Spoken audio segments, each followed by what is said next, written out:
Peace to the guys. Now I was thinking, right? This back when I had started acting this shit. Now there was some scenes in there that I would have had to shoot, where I would have, some army type secret spy type scenes and shit. Remember, see, I was playing a hitman and a bodyguard of a mayor. Okay, and one of my main problems, because at the time I was on parole, and one of my issues was touching guns at the time because I was on parole. You know, supposed to be around them. So I let them know that or whatever, and so I talked to my PO and let her know what I was doing or whatever. And I'm trying to remember. She said we can work something out or some shit like that, something like that or whatever. But I asked the producer, could he draw up something or write something up? And if I needed him to speak on the situation, could he? If I ever had ran into a situation, because this was a TV series and shit, you know.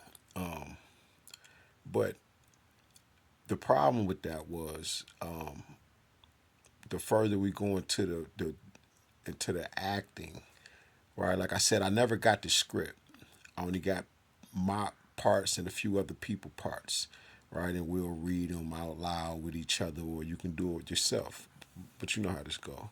So there's one particular time we supposed to shoot and film in the woods, and I can see everything from the situation, and I felt like the vision that I was having. I always wondered from the other situations, from watching just how we was moving and how they were moving. And this one situation where there was some ammo left in the gun, and I'm like, I say something in there, and he had to pop it out and say, "Oh yeah, I always have to make sure, we real safe around here." But with that, I thought about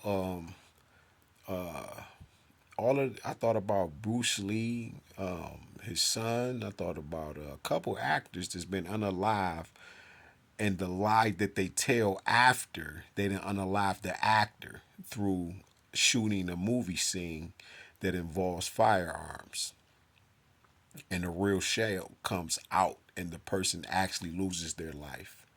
Now, with this situation, I hadn't already caught the vision, the premonition, the dream. I done seen it all. So, like I said, this is the main reason why I walked away from them. Now, another situation is dealing with my ex and going to these to this Halloween party. People were trying to get me to go to these Halloween parties, and I'm just not really into that type of stuff, you know. I turned it down. Of course, she pitched it to me. And she was like, "Well, if you think about it, whatever."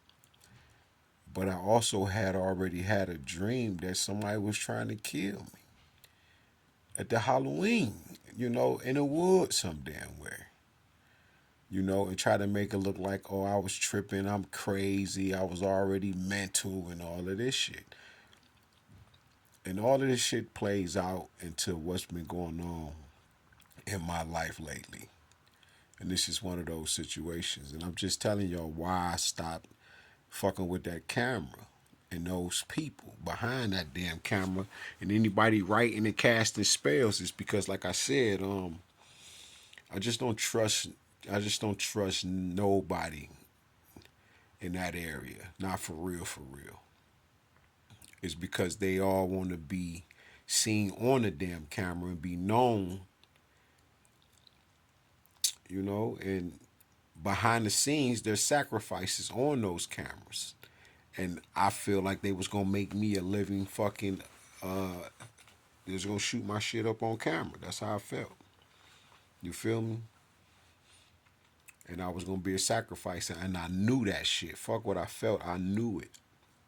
Either way it go, there's a bunch of people that got their hands on God's child. So this is the well thought they had their hands on God's child, but shit ain't working out for y'all out there.